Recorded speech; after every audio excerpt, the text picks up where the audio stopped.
continue with the 13th chapter of Wise Child, Maeve's daughter. Wise Child is at her mother Maeve's house. She's not having a good time. Maeve is concocting things with poison. She keeps dead animals in cages.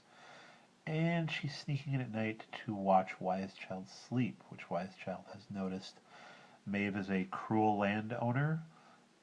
She says that all her people do is complain, and Wise Child's first thought is probably your fault because they're in rags and work in the mud. But she's being very kind to the servant girl Maeve has given her, and we pick up from there. The next morning I could not wait to get up and saddle the pony. I had decided to call him Bran. The stable boy helped me with the difficult parts of the harness and led the pony out to the mounting block. I scrambled onto Bran's back. He seemed so gentle under me, so responded so swiftly to my least command, almost to the thoughts I had only just begun to have. We trotted along the avenue, then took off across the fields, cantering and even breaking into a gallop. It was a cold day, and the wind made his lovely mane fly backwards. I felt as if he and I were one person. "Oh, you darling," I said to him. The joy of riding made me glad to be alive in a way I had not been since I had left Juniper. I went running into the house, ready to embrace Maeve, who was sitting before the fire studying her account books. Clumsily, I tried to give her a kiss. "Not now," she said. "You are my mother," I said, very loudly, angrily. "Of course," she said, her voice cold and distant. The fun of the morning was spoiled, and I sat down to eat the delicious lunch, feeling miserable and angry. When I had finished eating, I went upstairs. I had wonderful dresses, lovely food to eat, a pony, books, and I still felt sad. After a while, Jenny came, and I read to her. She herself could not read, and she thoroughly enjoyed the story about the princess who was so unkind that toads and snakes fell out of her mouth when she talked, and her sister who was so loving that pearls and roses fell out of her mouth. Were the pearls and the roses actually in her mouth? Jenny wanted to know. And if so, how did they get out? I had been wondering the same thing myself, and Juniper would have known the answer. It was nice at first not having to do any cleaning up, or cooking, or any other work, but after those first 2 days I began to pick up my dresses for myself and hang them up as Juniper had taught me. "I'm supposed to do that?" Jeanie said.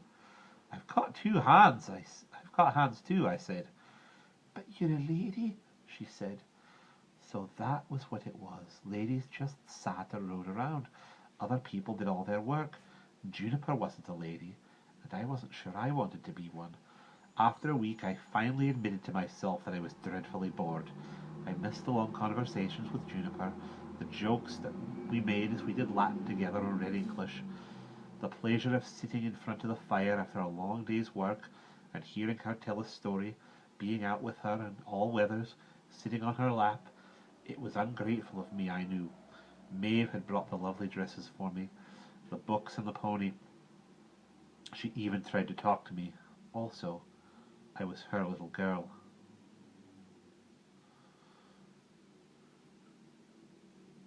I went in search of Maeve. There was no sign of her in the hall or in the big rooms. I wandered along the passage and into the room where she kept her bottles and her herbs. In spite of myself, I looked again at the animals in their cages. Then I did something that puzzles me to this day. For no reason that I can clearly explain, I reached behind the jars and drew out what I already half expected to find. A doll made out of wax. The doll had black hair, and its face was blackened a little with soot. It wore a red dress, and on its tiny hand it wore a ruby ring. Around its head, however, there was a piece of wire, twisted so tightly that it cut into the wax. I had heard of people making wax images to make other people ill, and now I remembered that it was for finding such an image that Maeve had smacked me when I was a tiny girl. I had thought it was a dolly to play with. I did not know who that long-forgotten image represented, but I knew that this one was for Juniper, my own beloved Juniper, and that Maeve was determined to hurt her, to make her ill, Perhaps to make her die. With trembling hands I unfastened the wire, doing my best to reshape the wax. Hiding the doll under my skirt, I went straight upstairs, wrapped my warm mantle around my dress, and ran down to the stable. I saw with relief that Maeve's horse was not in his stall, which must mean that she was out somewhere. Maeve, I had discovered, often made unexplained journeys into the countryside that took several hours. There was really no hurry, but I fastened Bran's girths with unsteady hands. The buckles seemed stiffer than usual. My problem would be how to get out of the park. If I went through the main gate, it seemed probable that the lodge-keeper would inform Maeve as soon as possible, and the whole point of taking Bran was to get a good start before Maeve had me pursued.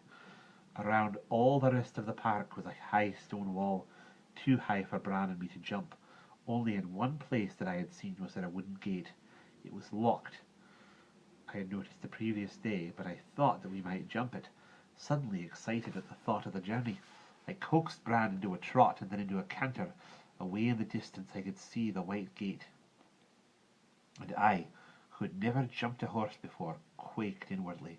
But then I felt Bran's marvellous sure body beneath me. I leaned forward and whispered in his ear, "Go like the wind." All fear left me, and I could feel the pony gathering himself beneath me, timing himself perfectly for the lift and the leap that cleared the gate. "Good boy," I said. We now had to ride past the lodge gates, and I thought it better that the lodge keeper should not see us and wonder about me.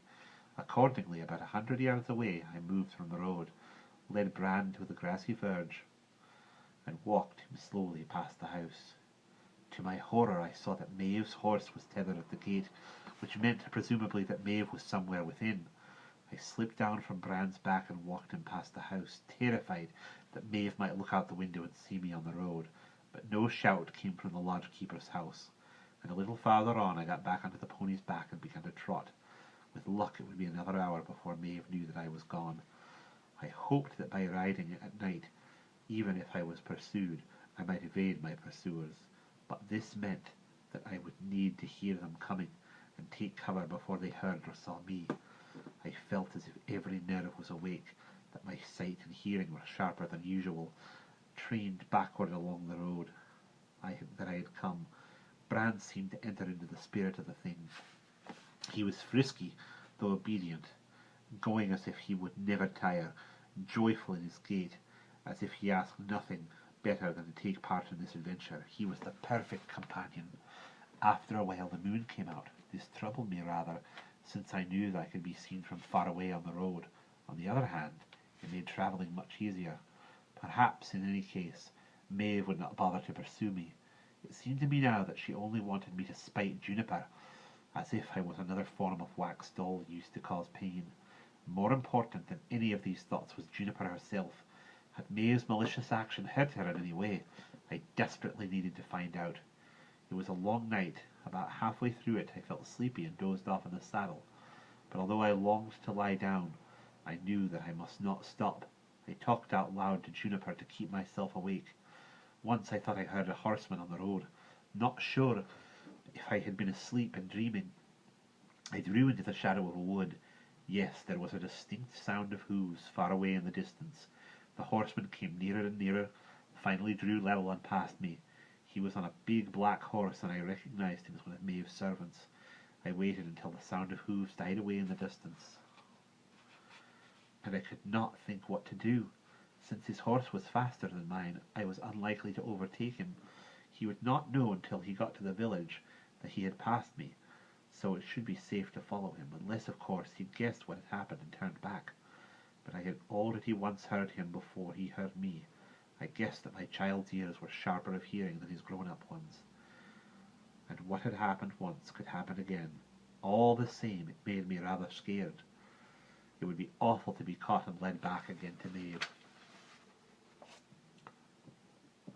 When I reached the place where I could see the village away in the distance, I knew that I would need to be careful.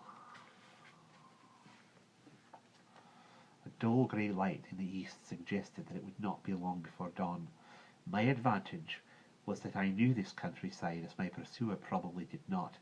He would stick to the road, whereas I could cut through fields and so find a way back to the village. The main problem, though, was that I would have to go through the village, and he would undoubtedly wait for me there, or on the road between there and Juniper's house. There would be no problem about my approaching the village without being seen, but once I was in the village street, there would be no evading capture. The answer, of course, was to find Coleman. I approached my cousin's house across the fields, and when there gave our special bird cry. It was very early morning, and I doubted any of my cousins would be up. I called once, twice, thrice, and to my delight, I saw Coleman's surprised face at the window. He was gone for a few minutes while he put on his clothes, and then he came out to the gate. "Wise child!" The sight of a familiar face made me feel terribly tired and near to tears, but I tried hard to pull myself together. "I have to get back to Juniper, and a man is chasing me," I said. "He is probably on the road between here and the White House." Coleman never let curiosity distract him from the point of things. He responded immediately to my distress. "We could go by the passages in the cliff," he said. "I know where it is." "Could we push the stone by ourselves?" "I'm not sure. We could try." "What about the pony?" "Leave him here in the field. If the man finds him, we'll pretend we never saw you. We don't know how you got there." "Well, the others haven't seen you and don't know how he got there." Truth always helps. How will I cross the village street?" "I can go first and tell you when it's safe." Coleman's signal showed me that the man was nowhere to be seen. He must be farther along the road. I crossed the road safely, and we soon got to the big boulder. "I've just thought," I said. "Juniper locks that door from inside, and she might not hear me banging." "I know," he said. "I will have to go up the cliff the usual way. Will you go through the passage? Then I can tell Juniper to expect you." "I'll get lost," I said in a panic. "No, you won't. If you keep straight along the passage, you will get to the waterfall. You know the way from there." And now the two of us were tugging at the boulder. "I've thought of something else," I said. "I haven't got a candle." "No, bother. You can't creep around there in the dark. You'll have to wait inside till we come get you." "Couldn't I wait outside?" "Not a good idea. He might come and search for you." Once we got inside, it wasn't so bad. There was a dry, pebbly floor, and even once Coleman had pushed the boulder back, a hint of light coming from somewhere, not the pitch blackness I had feared. It was Coleman an hour or two later who came and rescued me from inside the cavern, holding Juniper's lantern aloft. "Where's Juniper?" "She's not been well." "Did you see the man?" "Yes, on a black horse waiting near the cliff." This struck a chill into my heart, and we walked in silence. I thought what an odd return this was, and by this inner pathway right into the very heart of Juniper's house. "Is Juniper... does she seem angry with me at all?" "She just said, 'Is she all right?' And I said you were, and would be home soon." She was lying in bed. We reached the ledge and the waterfall and began to crawl along the interminable tunnel. Then there were the steps and the handrail and the plastered wall. Soon I was running up the stairs to Juniper's room. It was darkened, and I could only just see Juniper lying in bed. "Juniper!" "Wise child." She raised her head from the pillow and gave me a look of such love that I knew everything was going to be all right. "What's the matter with you?" "I've had the most dreadful headache. It's a bit better today, but the pain has been very bad."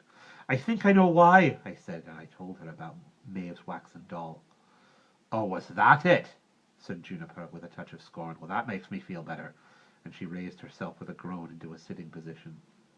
"I thought you might be angry with me," I said humbly. "I ran away because I was sick of work and lessons, and I wanted to live like a lady and not have to do anything." "Was it fun?" asked Juniper with interest, as if she rather hoped it might have been. "No, dreadfully boring. I missed Latin of all things, and all the other things that happen here. I never realized it was so much fun." "It isn't always," said Juniper. "No, but that matters less than I thought. What matters is being with you." Juniper smiled. "I'll remind you of that one day when you're out in the bog in the rain. But no, I know what you mean, and I am very touched. I am also absolutely delighted you have come back. I may work you too hard, but I love you, wise child." "I know," I said. "That's why I've come home."